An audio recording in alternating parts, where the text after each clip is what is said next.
terrorized, and we love him. It's our guy, Ben G. Clap it up for yourselves one time. Clap for yourselves.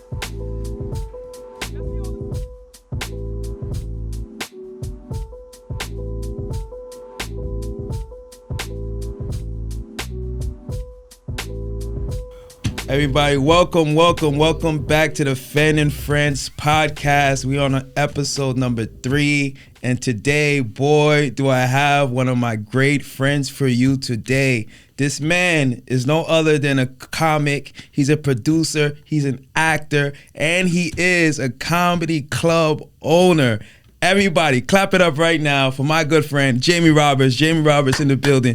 Jamie Roberts in the building. Appreciate you, brother, man. How's it going, man? It's going great, man. This is a nice setup you guys. Thanks, man. You know, only the best for the best, you know?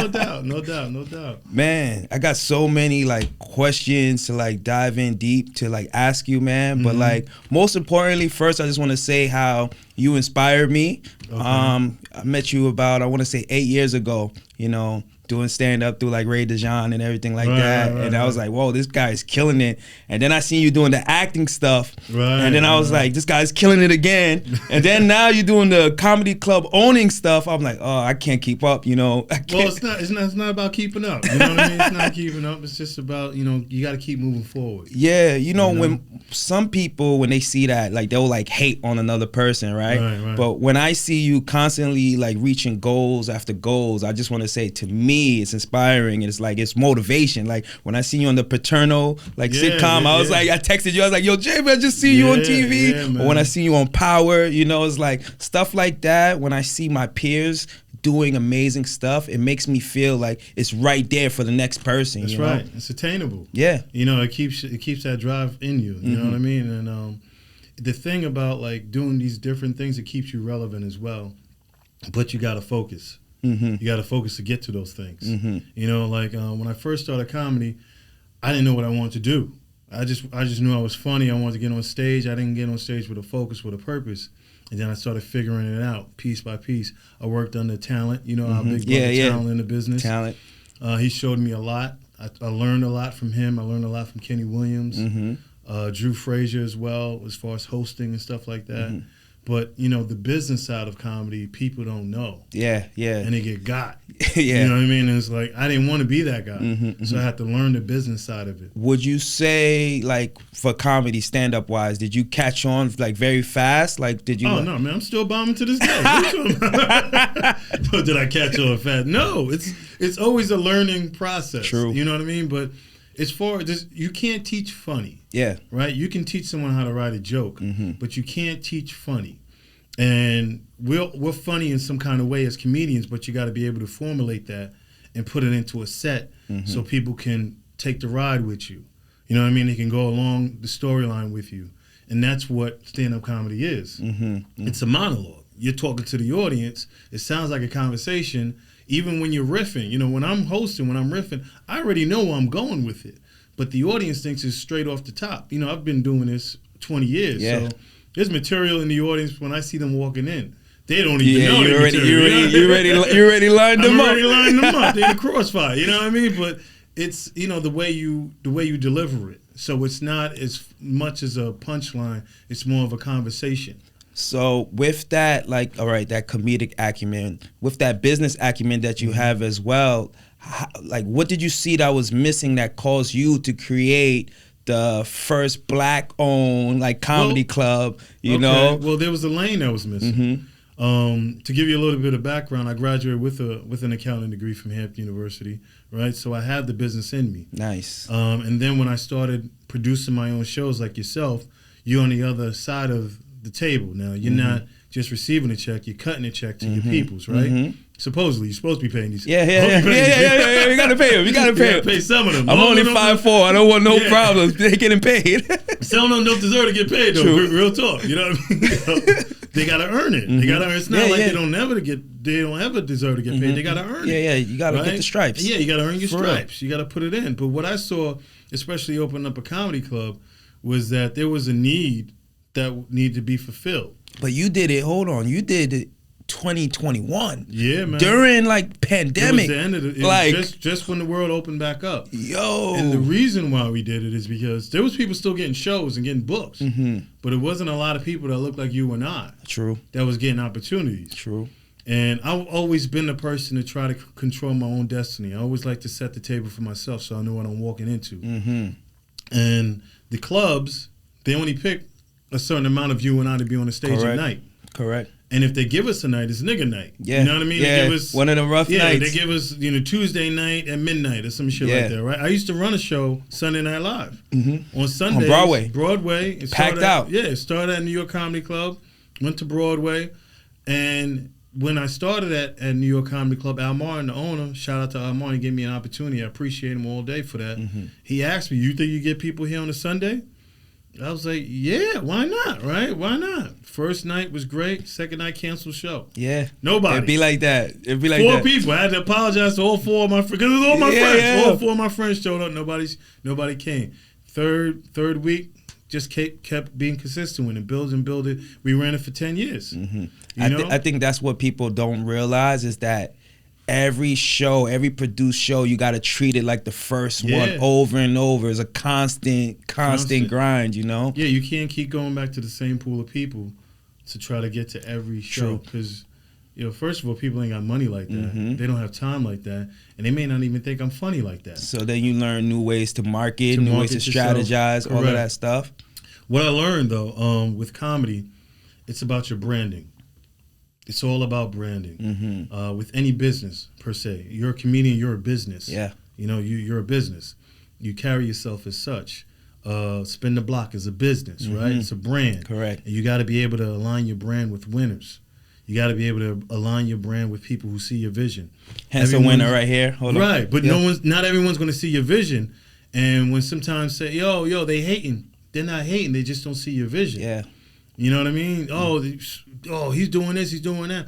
Who cares? Who cares what they're doing? You got to concentrate on what you're doing. So to piggyback off that though, like from becoming a comic to a producer to now a comedy club owner, did you see the change in the way your peers reacted towards you?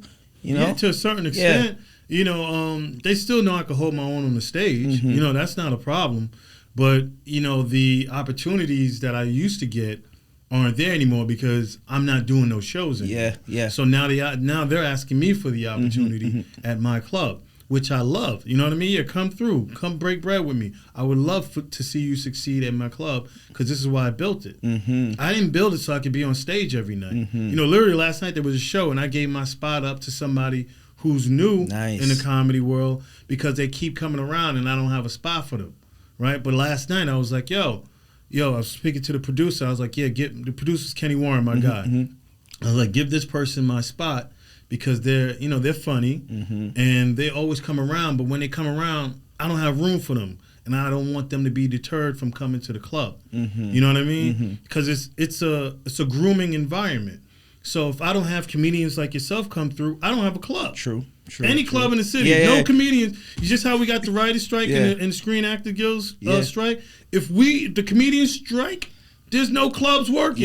You're right. No club owner besides me and Nikki can get on stage and perform. Yeah, the comics are the art form. Yeah, there it is, and we have to appreciate that. So going back to the questions like, why did I start Comedy in Harlem? I started with two brothers, right? And they're no longer partners. It's just Nikki and I who are the sole owners of the company. So we are 100% black owned. There's nobody behind the curtain writing checks with the schloss. Nikki is his amazing wife, everybody. Nikki Sunshine. She's the boss, I'm the employee. Right. Real talk. I thought I was the boss. Woke up as a custodian. But, it's just how it works. So we built it because we needed opportunities. We needed opportunities Monday, Tuesday, Wednesday, Thursday, Friday, Saturday, Sunday. Not just Tuesday night. Not just Thursday night. I feel that. Laugh out loud Wednesday. We need it at night every night of the week. You know why? Because that'll get you stronger. And that's what the other comedians, not to say who they are. Yeah, that's how they get their They're reps getting in. more reps in the gym. And that's how they get seen. And so that's how they get more polished. And that's how they get the wisdom, and that's how they get the jewels, because they're around the scene more. Did you find it like challenging, like getting some of the A-list acts to come to the club? You know, I've seen you have Lil Rel. I've seen you had Tracy Morgan. Right, that's our relationship. Yeah. Tony Woods, you know, is it like challenging getting them into the club, new venue, new space, money, you know? It is challenging because we only have a certain amount of seats, right? And so they're used to doing Caroline's. Caroline's 300 seats, right? We got 90. You know what I mean? So we have to have those conversations. Listen, you're not going to get the same payout, but guess what? You're going to have a great experience. You'll be helping me out. I'm not even going to lie to you. You'll be helping me out if you came through and you performed in my club, because it helps bring the club, it helps solidifies us as a actual comedy club. My man who really helped, and a lot of people have a lot of controversy with him, is my man TK Kirkland. Yeah. When TK, first of all, let me tell you the conversation. Yeah. I called TK and I was like, yo, man, I need you to do the club, blah, blah. He said, yeah, man, I'm not going to be able to get there to like 2024. We may be closed by then. I need you here prior to. He said, if you're going to be closed, young gun, then I don't know if I need to do the club then. I said, all right, well. He keeps it so real. Yeah, I was like, well, we'll figure it out. Let's talk later, whatever. Then he called me 2 or 3 weeks later. It was like, yo, I may have a date for you. I said, all right. So we worked out the particulars and everything. He's like, yeah, all right. He said, I'm going to do this for you, man. And I tell you, when I do this, I'm doing it strictly out the, out the strength, because I believe we should support black-owned comedy clubs. That's love. And I was like, all right. And he said it. And he was like, once I do your club, I'm going to tell you, there's going to be a lot of people going to want to come and do your club. And one other thing he did for me is that, the merchandise. Yeah. Like TK, he asked me, he said, yo, what size T-shirts you have? I said, whatever you need, fam. And I gave him a T-shirt. He said, I'm going to wear this on podcasts so people could see your brand when I'm out here pushing myself. And literally, that's Vlad love. TV, all these things. Shout out to TK Kirkland, man. That's love, man. And he didn't have to do it. Yeah. He didn't have to do it. He did 4 shows. 3 of them were sold out. And, it was a good night for us, a good weekend for us, because we were able to showcase a real superstar. That's you know what the I mean? power. A real legend to us, because we know, I don't care who you are, you know who TK Kirkland is, right? Of course. He may not be on the Comedy Central top list or whatever, but our people know who TK is, and that's what's important. And if TK Kirkland was here, he'll tell you that he invented all of this shit. Yeah. He's the founder for all this. He's the founder for all of this. Man. He's a good dude, though, man. So pretty much what you're saying, the importance of relationships and everything like that. Yes. Sometimes what comics often don't see is they look at the money value of things, and then they don't understand the long term about, like, the relationship side, the build of it, like they'll burn a bridge for $50. It's like, bro, like, you don't know what we building here. If you stayed in the pocket and watch it grow, but it's like, it's hard to, like, tell some of the comedians that, At the same time, like, sometimes I get that and sometimes I don't, right? At the same time, some comedians need that extra $50. Because, some of us is really struggling out here. So they could have been like, yo, I need this. And I get that, because you don't want to go rob somebody because you need the money. True. Right? True. But at the same time, people are also money hungry. So when I come across comedians who want to get the money right now, you're going to get this payday one time from me. Yeah. You're going to eat one time, and that's it. Or you can grab a seat at the table. Yeah, grab a seat. Learn, and we can eat longer. Yeah. And I can show you how to eat. I can show you how to fish. And go get your own fish. Before you created Comedy in Harlem, your wife and your partners, before y'all created it, I wasn't even thinking that big. Like, like sometimes, and I'm like, could I own a comedy club? Can I make a comedy? You know what? Man. We're going to have eventually, somewhere down the line, but now it's a seed that's planted that can never, like, be removed now. Right. Like, one of my peers, somebody that looked like me, got it done. Why Harlem? Why'd you pick Harlem? Harlem? Come on, man. Why not? What do you mean, why not? I mean, why Harlem? First of all, Harlem is the Mecca. I don't care what they say. Harlem's the Mecca for culture, black culture, right? Whether it's the Harlem Renaissance, whether it's the jazz, everything, poetry, everything. Hip-hop is the Bronx, but believe you me, hip-hop is deep in Harlem as well. Comedy, Uptown Comedy Club. I don't know if you're familiar with it at all, but it was on 125th and Fifth. That's where everybody used to pull up. Yeah, everyone pulled up. You know what I mean? That's when Tracy Morgan came through with the helicopter hat, all of that JB stuff. Smooth, I heard he was ripping. Yeah, everybody. Yep. So it only made sense to do it in Harlem. But I'm going to tell you the real reason why Harlem. So we did a show. If you're familiar with the club, we're right above Lighthouse Restaurant. I've known the owner of Lighthouse Restaurant for almost 8-9 years now, right? Very good dude. I known him when he had the other location. He only had that location on Frederick Douglass from my days at radio. And we did a show there in the back. It was a small room. We packed it out. Maybe 40, 45 people at most could fit in there. We fit maybe 60 people in there, right? And he was like, oh, great night. Can you come back and do it again? And I was like, yo, it's too small. The room is way too small. We can't do it. We can make some money, but it's not a good fit for comedy. You know what I mean? So he's like, all right, well, I'll give you a call back, if anything happens. He called me back the next day. He was like, yo, I may have a space for you to do your shows. I said, word? Where's it at? He's like, it's right above the restaurant. I said, the restaurant? What restaurant? He told me, yeah, the one you just had, blah, blah, blah. So he said, when can you come see? I said, when is it available? He said, yeah, I'll be there in 20 minutes. I said, I'll be there in 35. So I called the two guys who I was working with. They were both producers, right? They helped me. They would produce shows, and I would be the host for their shows, right? So I called both of them just because that's who I am. Yeah. I'm gonna keep it 1,000. I'm not a snake dude. I'm gonna bring you in. Yeah. I'm gonna show you what we're working with. And if you don't want to do it, then we don't have to do it. I'm gonna show you how to play. But I want to give you the opportunity right now, right here. Yeah, if you want to be a part of it. So called them up. They met me down there, and we did the walkthrough. And I looked at it, and I was like, "Yo, when can we start this?" He was like, "I'm gonna talk to the landlord about it." I was like, "Yo, I need to talk to the landlord today, get the whole schematic, everything." So it used to be a gym. I don't know if you know that. That room used to be a gym. And on the third floor used to be a boxing ring. What's crazier to me with this conversation is the timestamp of when you did it. Right. The end of pandemic. Clubs are just opening up, but they was opening up to a capacity. They couldn't fill it up all the way.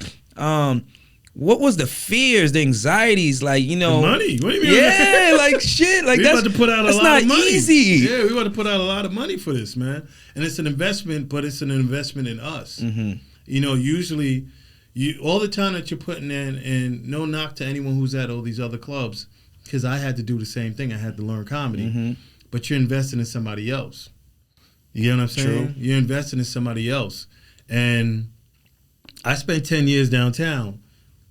And the amount of money that I put in those owners' clubs, club owners' pockets. Yeah, you seen it. I seen it. You know what I mean? And I seen the money from the ticket sales. I seen the money from the 2-drink minimum not coming to us. Yeah. And, they're living great. They don't even show up. Yeah. Sometimes they don't even show up. Yeah. They sending somebody else to run it. They have their family running it. They got friends running it. And I thought about it. I was like, all the amount of money that I made for these people, even though I made some money too off of ticket sales and merchandise and everything, but we're not getting the lion's share. They are. Yeah. Right? Because they're the owners. Of course, it comes with more responsibility, bills and everything else. But it allowed me to think, and I said, "Yo, I'm going to bet on me.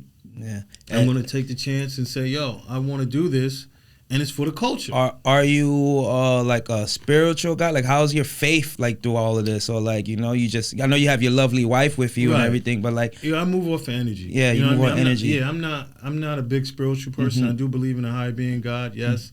I'm not in church every Sunday, but I'm not opposed to going to church. If they say we're going to church today, I'm not. I'm not that. Yeah. All right, well, let's go. Maybe there's a message I need to hear today. Correct. But 9 times out of 10, at Sunday morning, my son is jumping on my chest, and I ain't got no energy to get up to take him off. Yeah. Because I've been working all night Saturday night. But to go back to your question, like my thought process, how did I come to this? I literally walked around and envisioned what this room would look like as a comedy club. We didn't have a lot of stuff. You just build it, grow. Build it piece by piece. I remember the stage was a certain way too. It was a different. Flip the stage around. So it all takes time, but you have to be able to envision. Like a lot of people jump. Like I said, my 2 partners who are no longer my partner, they jumped ship. Yeah, they couldn't. They didn't the long game. They didn't see the long game. They didn't see it. We bought one out. One walked out before we even did our first show. And which was crazy because since then you've been on news channels, you've been TV, newspapers, and like it's crazy. It's funny you say that, man, because there's certain things in your life, certain events in your life that triggers it and makes you propel to the next level, right? So for me, it was my first thing was my divorce, right? After I got divorced, I was dating my daughter's mom, and she left me, dead broke. Because you was just a comic at the time. I was doing comedy, and I was still doing accounting. Okay, but I was a piece of shit. Yeah, let's be real. Yeah, okay, yeah, all right, yeah. So she left me. She called me one day. She said she was moving out. She called me when she was in the office. Hey, do you want this toaster? Do you like what the hell's going on? yeah. What are you doing? Yeah, they here. They moving stuff. I heard her girlfriends in the back high fiving. Yeah, get this shit. You know what I mean? So she moved out, came home to a somewhat empty house. And I had got fired the next day. The next day, it was the day before Valentine's. I'll never forget. Crazy. And I got fired. They called me in the office. Yeah, James not working out. I'm like, yo, my girl just left me, took my daughter. Domino effect. Boom. So I ain't got no money. You know, I got money in the bank, but that's only gonna last for what? I gotta pay $2,200 a month for this 3-bedroom I'm living in Queens. How am I make it work? So I started doing, the best time I become creative is when I'm dead broke. Yeah, same. Dead broke, flat. When you still, so many ideas. Some of them are crazy, but some of them work. You know what I mean? So I was living off of credit cards for about 4 months, right? But to go back to what I was saying, dead broke. 3 days later, the woman, Tanisha Tate, shout out to Tanisha, who was my brand manager at the time. She got me a gig to go do Ruckus, right? So I got Ruckus, and Ashley Larry was on it. He had to zoom in because of weather, whatever. So I was hosting that event over at Ruckus, $1,000. Boom, great. Boom. That helps, right? That helps. Yeah. And then Caroline's called me to do the Breakout Artist Series. Nice. So, I remember that. Yeah, but that wasn't much. You know what I mean? It was maybe like $700 I got paid for that, but it was something. But that was February, and that Caroline's wasn't coming to June. So what I was doing was I was hitting up everybody that I knew had a show, and I was like, yo, I need some stage time. To get in the gym, I need stage time.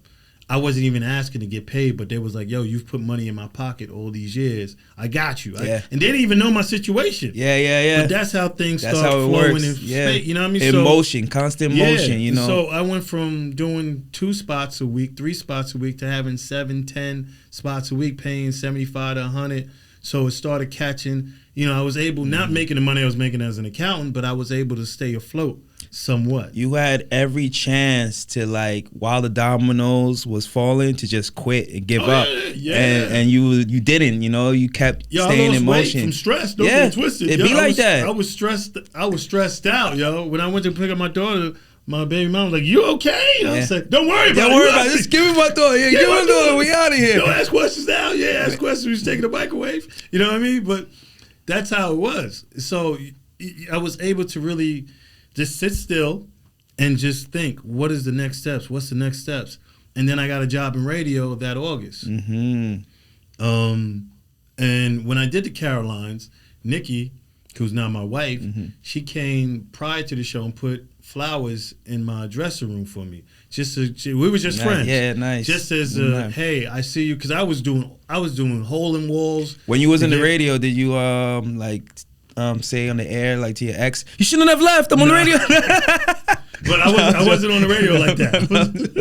Crazy. I got a little petty in me. That's just me though. That's just me. Yeah. I do have a 12-string orchestra to play the Vapors whenever I need them. You know what I mean? Whenever I need them, they have my beck and call. So, but I started working in radio that summer. That I got hired in September in radio, and then I started learning the radio business. And then I started seeing real money, how people were making real money in this world. That's how I started working with D.L. Hughley. Nice. That's how I started working with Tom Joyner. All these brands, you know what I mean, started coming together.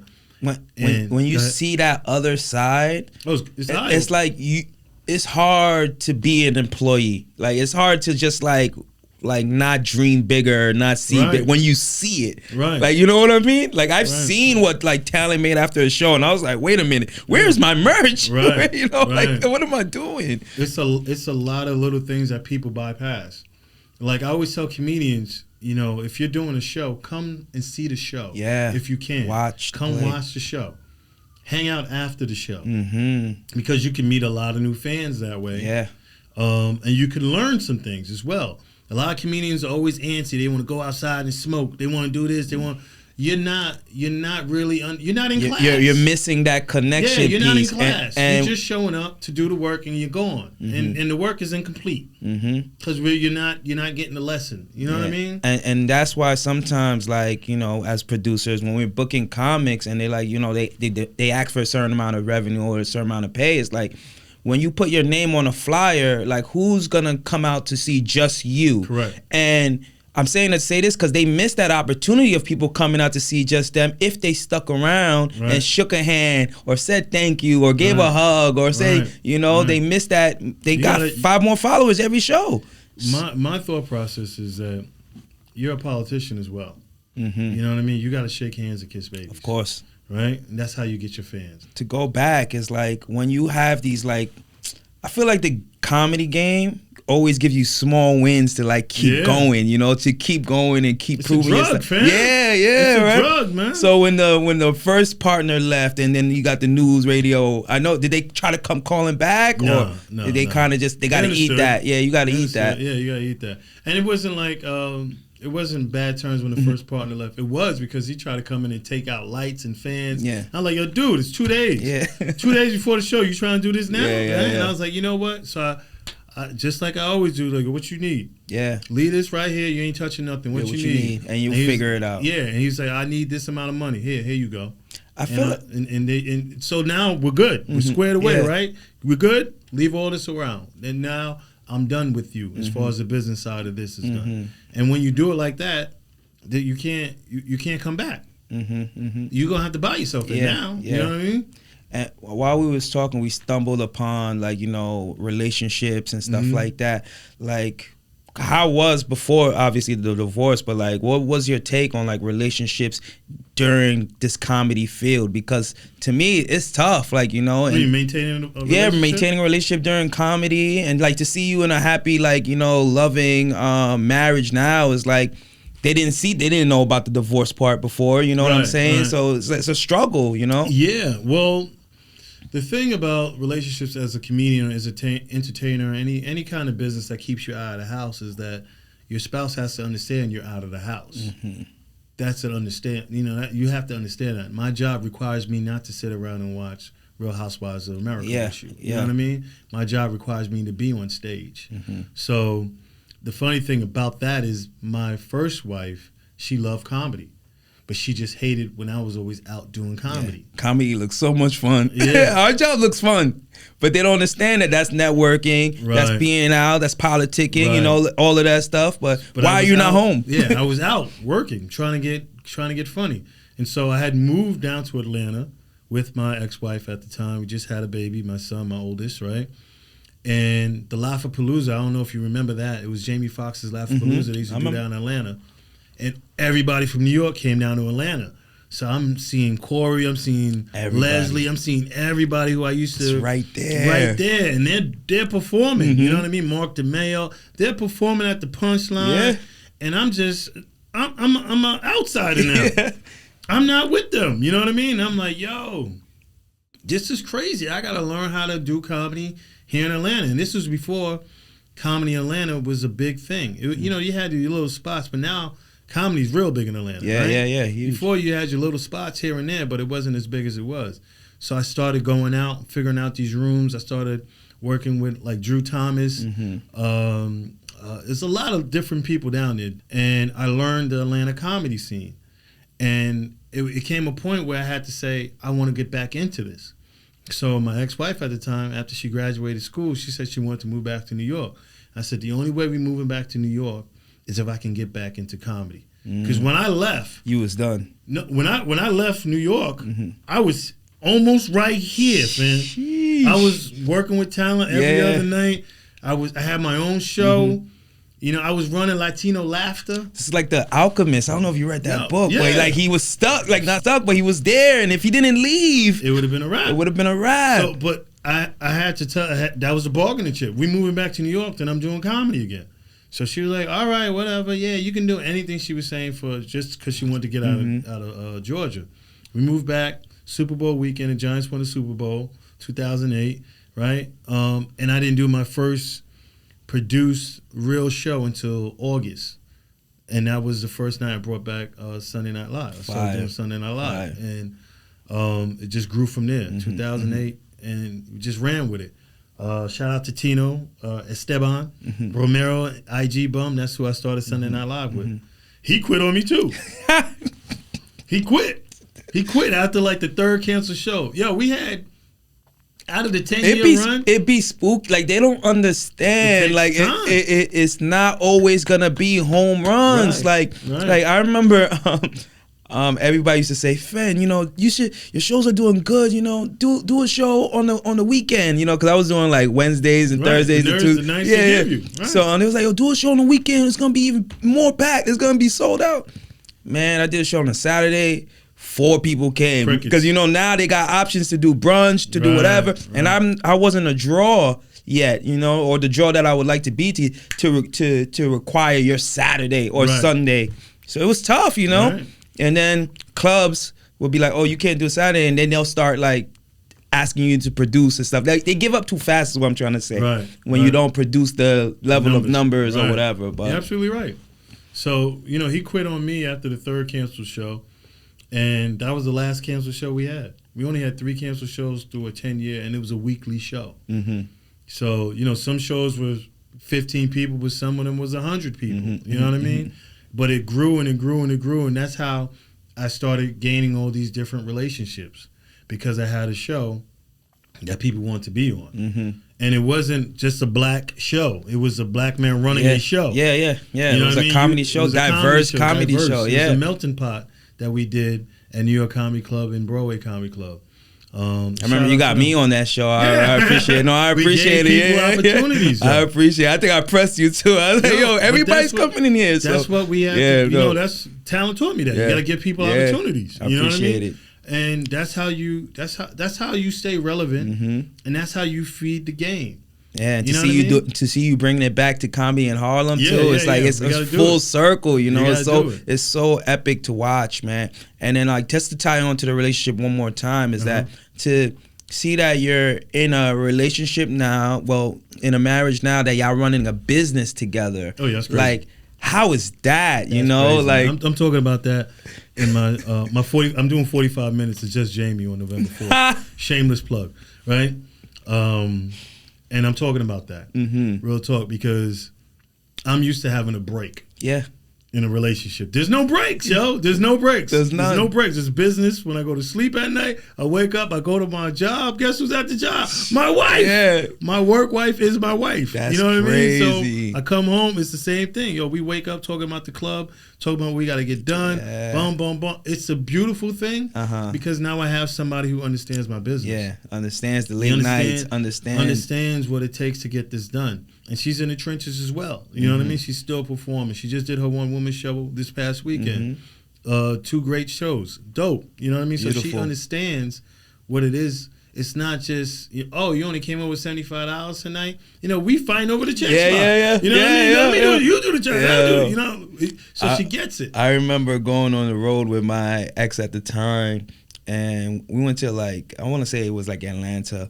But we go there. She wants to go shopping. She wants to see the aquarium. She wants to do all this stuff. And I'm like, yo, I got to perform tonight. All I'm thinking about is the show. Right. I can't really let myself go until after the show. You know? Done, So it's like hard to still, even though you're with me, I'm not connected. Right. You know? So I understand. Like, man. Yeah. And people don't get the understanding, especially for big show, the preparation that goes into it.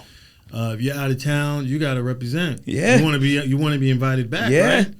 So listen, we can pop the champagne, we can have the lobster tails, we can have anything you want.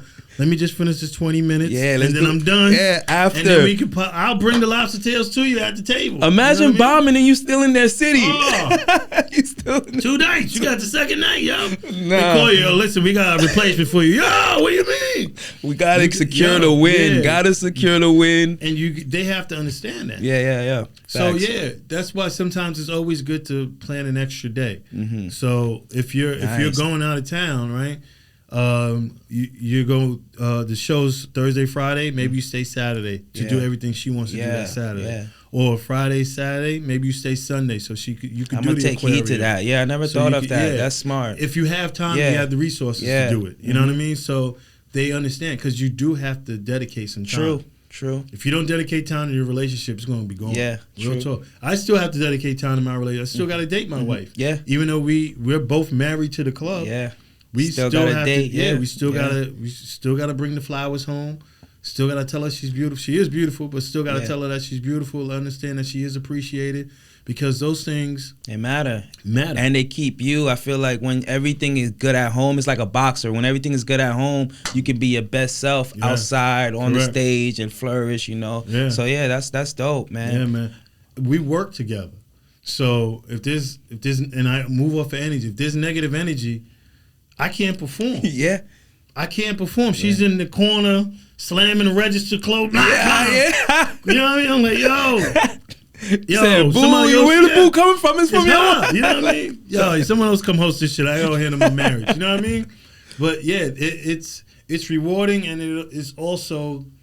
I always tell people this shit. You know what I mean? There's a bunch of women who come to comedy shows. Mm-hmm. Every night I'm in front of a lot of women. Yeah. Some of them know I'm married, some of them don't care I'm married. Yeah. So you gotta tread lightly. You gotta understand. Especially when you're coming through with the fresh shape up all the time. But you get what I'm saying?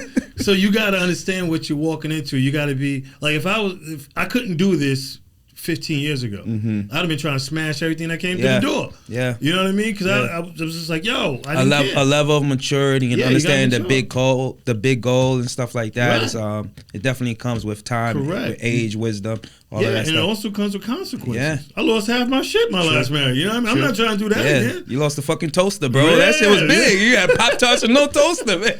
Yo, it's crazy, but you have to understand, what you're walking into. So, I invite the relationship that I have with my wife into the job because it only helps us understand each other better. Dope. So, a question that I have is the picture that your partners didn't see. What's that picture that you see? Global. I mean, like even though we say Comedy in Harlem is, it's Harlem. Harlem is a global word. It's Harlem, USA. They don't say Harlem, New York. It's Harlem, USA. True. You know what I mean? Somebody in Europe is from Harlem. Facts. You get what I'm saying? Yeah. So what I saw was that we can take what we're doing here. It's a model. First of all, we could duplicate the same model that we have downtown, but just do it uptown for our folks. That's what I always say. It's for the culture. It's for us, by us. Love it. You know what I mean? We don't have to go downtown to go see a show. They still got great shows downtown, but we got great shows uptown with people who look like you on stage. That's just going to give you a real show. We shake your hand. We say thank you for coming. I fired a couple people because they didn't have the mannerisms or the etiquette to represent the brand. Yeah. You can't be snooty to customers. Yeah, nah. They're the customers. They may be dead wrong. Yeah. But there's certain ways how you handle that. You know what I mean? You know what I love about this conversation? Not once did you say you were trying to compete with the Stan, the Gothams, the whatever. It's always about like building your own, creating your own. Right. And it's like that's so powerful because in that lane is when you actually surpass everybody because you're staying true to your own lane. You know what I mean? You're not like trying to compete and compare. Comparison is a thief of joy, they say, So I don't get it twisted. I still look at the line like, they're doing this downtown. Yeah. You know what I mean? Yeah. But we still have to make what's ours. And we have the opportunity. We never had the opportunity before, fam. And that's the thing about it. Like, we never had the opportunity to work every night at the club.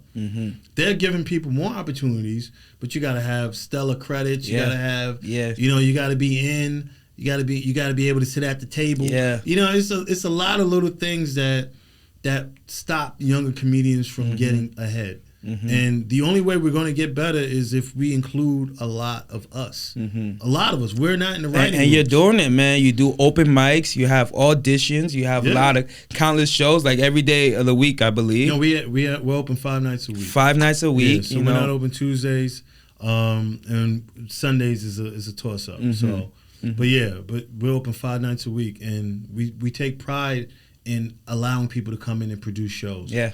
You know what I mean? They get an understanding, and I tell them, yo, man, be completely transparent with me. What's going on with your show? Because I can help you. Yeah.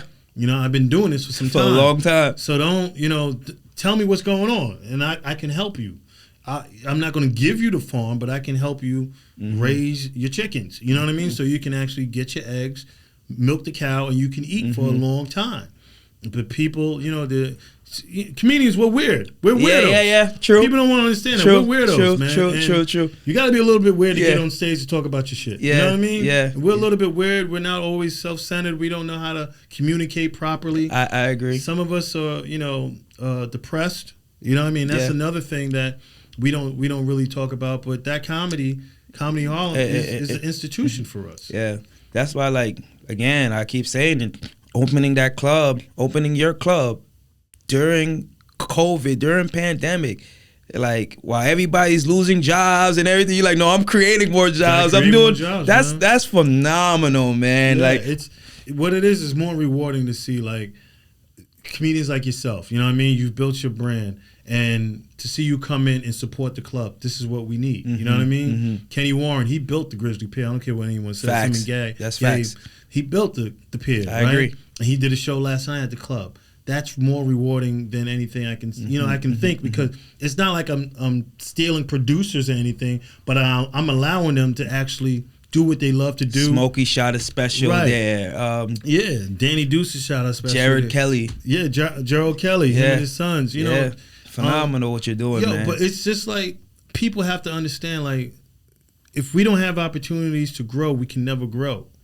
So if you're only getting 1 or 2 nights a week that you can only perform, you're not going to get that much better. You're not going to have the same availability as the next comedian. Has opening up your club stopped you from reaching some of your other dreams? Because I know you still act. I know you still probably want to become a megastar, travel the world. Well, I don't know your dreams, but I'm pretty sure it probably affects it somehow a little bit. Well, the club has helped helped move my dream forward. Fine. And I'm a big person about legacy, right? So if I do TV and I do movies and stuff, that's great. But I don't own that. Yeah. I can't pass that down to my kids, right? Royalties come in, but the royalties ain't much, right? They'll go to their state and the kids collect it off the state, but they start running the shows, you ain't getting paid. Yeah. So with the club itself, my goal is to make it the spot in New York. I want to, and this is just one club. Not saying we open up another club, but it's just one club for now. You have a very selfless mindset, which is very, very profound, man. As far as giving back, helping. Most people, I think, especially in this comedy game, where it's kind of so self-centered sometimes that you think about self and I need to do this movie, I need to do this TV show, I need to do this. But if they call and they say, I need you to do it, I'm gonna do it. And Nikki was just telling me this, when the strike is over, maybe you should get back out there and start doing more roles, because now, the first 2 years of any business, you gotta concentrate, you gotta build it, you gotta be focused, because any little thing, it could throw you off the tracks in grand opening, grand closing. True. So these last 2 years, I haven't been on TV like that. I've done news, I've done stuff to help the club. The club is bigger than Jamie Roberts. Yeah, it is. You understand that, right? Jamie and Nikki may run it, but it's for the people. Yeah.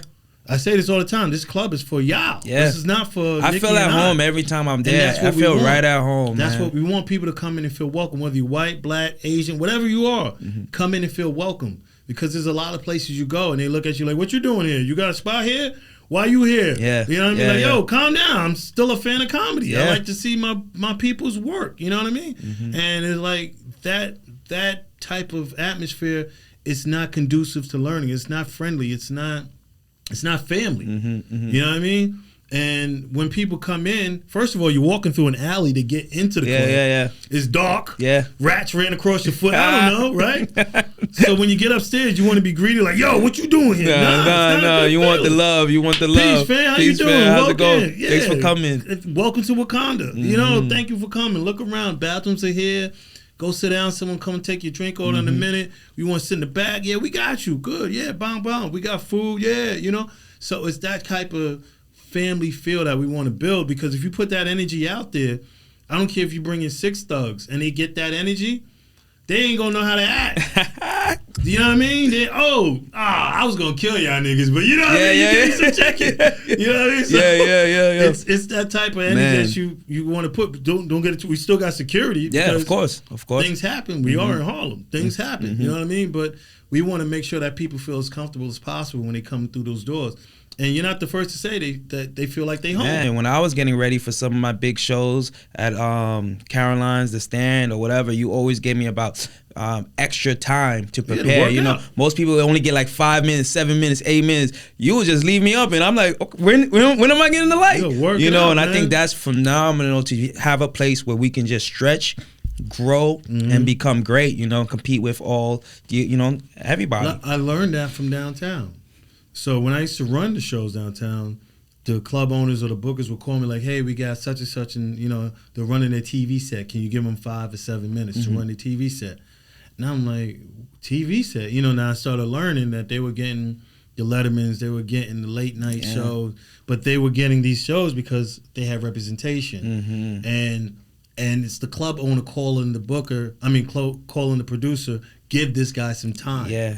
So when you say, yeah, I got a big show at Caroline's, I need some time, it's the same thing. You may not be on TV, but you need that. You need that gym work. Yeah, I need the gym. Because if you don't get that gym work, what happens? You get up there and you rusty. You ain't work it out. You didn't get it. You didn't get it done. So who am I to say, nah, I can't do that, man.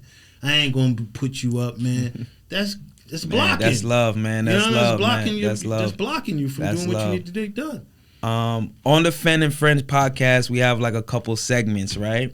One of the segments is who has to pay, right? Which means somebody in your life maybe had, you know, did you wrong, did you dirty, that like while you're succeeding, subconsciously you're like, you know what, yeah, they gotta pay. You know, they gotta pay. Yeah, it's not a monetary value, but every time they see your billboard, they gotta pay. They see it. I would definitely say that's to my exes all day. all the ones who didn't believe, who didn't want to take the ride with me. Who didn't want to take the ride. And there's no, I still talk to them. There's no, because there's no hate, but you gotta pay. You gotta pay. You gotta pay. I told you this was gonna happen. I told you. So, and the beauty of it is that when, like, my kids see me on TV and I show my kids the clips. Yeah. This is what your mom says I couldn't do. But I'm not saying that to them. I'm just showing it to them. Yeah, you're showing. Yeah. This is what dreaming. This is what happens when you put your mind to something. You can get it done. You know what I mean? And but yeah, I would say definitely the exes would have to pay. Another, segment is like describe, like it's called green room vibes, right? Like what's a perfect green room vibe for you? Like, some people have the champagne when they walk in. Some people have charcuterie board. Some people like it noisy. Some people like a lot of people, not a lot of people, music. Like I like friends around me. You like friends around you? I like friends around me. They don't even have to be comedians. You know what I mean? Because I'm still friends with people I went to school with, since 4th grade. Yeah. You know what I mean? Like those are my brothers. Yeah. You know what I mean? And when I do big shows, if they can make it, they come. And when I see them, it's a little bit more refreshing. Not refreshing, but it's a little bit. It reminds me of who I am, if that makes sense. Because they've known me for so many years. But this person's only known me since I've been doing comedy. Yeah. So I'm able to relax. I'm able to get in the zone. I'm able to say, all right, we're gonna have some fun. Yeah. Regardless, I'm surrounded by love. I'm surrounded by love. Yeah. And I know regardless. I have another segment. It's called "Talk to Me Nice," right? So when I say "talk to me nice," it's one of them outlandish goals that when you reach it, like, what is gonna be that talk to me nice moment? Is it when you're at the Madison Square Garden? Is it when Comedy in Harlem is in multiple locations all around the world? Talk to me nice. Talk to me nice is when people realize how much I've put into this game and the amount of people that I've actually helped. Like I'm not a person who goes around bragging that I did this for this person, I did this for that person. That's why I don't name names, right? Yeah. Because people know who they are. But the talk to me nice moment is when everyone realizes that I had a hand in their success. I love that. A little piece in their success, right? So when they say, "Yo, Jamie Roberts, you may have a problem with me, but I guarantee you the other 9 people next to you do not have a problem with me because I've talked to them nice. Yeah. I've helped them along the way. And like you say, that's the mindset I have. The more I give, the more I get. You know what I mean? The more I get is the more everyone has. So now I have a comedy club. The more everyone has the opportunity to perform. Has an opportunity to shine. You know what I mean? So yeah, talk to me nice is basically, yo, listen, when you say Jamie Roberts' name, it rings bells in the right way. Yeah. And I tell people this, is from the streets to the boardroom. You say my name in these streets, they're going to say, yo, that's my dude. Yeah, blah, blah, blah. You say my name in the boardroom, yeah, Jamie Roberts closed the deal for this and that. He helped me get on the radio. Ask Ray DeJean. Yeah. Ray DeJean always brings me up. This first, he helped me get my own radio show. Yeah. And I keep telling him, stop telling people that. Because now they're going to think I can get them a radio show. That's fire, man. You know what I mean? That's phenomenal. But that's what it is. The talk to me nice is when everyone sits back and they realize, yo, this guy really helped us. They helped the game. It's for the culture. If we're not doing this for everyone, you know what I mean? Like, you give people opportunities. I see you doing auditions for your spot. That's giving people opportunities. Yeah. I think this podcast, if we didn't get anything out of this, if we got something out of this, would be that giving back to our community, helping our peers, expanding legacy, just being more selfless with our gifts, like sharing it with the world. I think if they didn't know about all the great things that you have done, they know now. And I think we need more Jamie Roberts, in the future. But I think what you've done is going to create more Jamie Roberts. Right. More. It's like you're planting a seed in your head. Yeah, exactly, you know man. What I mean? So when that money come around, you say, yo, I could open up a spot, boom, boom. You can open up a comedy club in Haiti. Yeah. Real talk. Selling mangoes, for real. We started thinking, selling crazy, man. But we started thinking like that because, my wife and I, we travel. So we travel for comedy, and they don't have comedy clubs in St. Martin. We went down there in Los Cabos. They don't have clubs, and it's a tourist attraction. Comedy is tourist money. Yeah, it's true. You know what I mean? True. That's why New York works so well, because there's so many tourists that come here.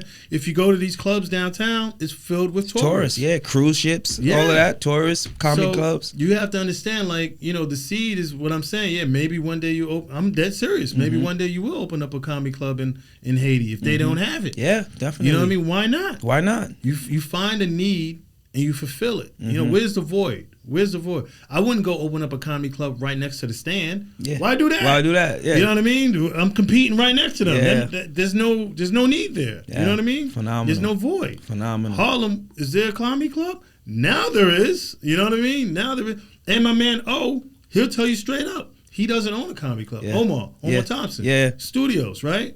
And when I opened it, he called me. And this is a complete transparency. Yeah. O's my dude. Yeah, that's my guy too. My guy too. And he called me. He's like, yo, Jamie, man, I saw you over a comedy club, man. I was pissed off. Like, how he gonna do this, man? That's how he talks. You gonna do this, man? And I started thinking, yo, this could be great, man. This could be great for us. I started more and more thinking about it. I was like, I'm proud of this guy, man. I'm proud of this guy, man. I had to just call you, tell you that, man. I love you, brother. I was like, yo, you crazy, man. Oh, boy. But that's how he is. Yeah, that's how he is. I mean? That's how he is. And every time he comes, like, yo, it's nothing but genuine respect and love for what we're doing. Man. You know what I mean? You don't see this too often, man. And watching it and being present in the moment, you're doing something amazing. I'm happy to be experiencing it. I know all the other comics that, get to be involved with Comedy in Harlem and get to perform. I know they're just as happy too. They may not say it out loud, but boy, we needed more spots. We needed spots for people like us as well, minorities, diverse comics to perform in rooms on any given night. Man, thank you to you, and thank you to your wife Nikki as well. You're welcome. And damn, I feel bad for all the people that jump ship. But everybody, this is another amazing episode of the Fan and Friends podcast. And boy, was it a treat to have one of my great friends, my great mentors, Jamie Roberts. I am leaving here even more inspired. And we're going to do more great things in the future, man. Everybody, Jamie, anywhere they can find you, let them know. Yeah, first and foremost, thanks for having me, brother. I Thank appreciate you. it. It's a dope conversation. You can find me at jamieroberts.com. The brand is Comedy in Harlem. Married and Funny is also the brand, Nikki and I. And, you know, if you want anything, you go to comedyinharlem.com for any shows that we have coming up. Please support these shows. They're not all house shows. We have some big shows coming up. We got Hope Flood. We got Darren Fleet. We have Coco Brown coming through, Drew Thomas. Of course, we have the locals as far as Joe Kelly, Kenny Williams. So please come out and support these shows. We need y'all support. Nice. Thank you, guys. Keep following the Fan and Friends podcast. Like, share, subscribe. You guys know the drill. We here. Appreciate you always. Thank you. Daddy, I don't know, but I love you so much. My screen's not working to turn pictures on, so can you please do it tomorrow when I come home? Thank you, and make sure to call me when I get up, okay? Thank you, I'm getting up early. Thank you, Daddy, I love you so much.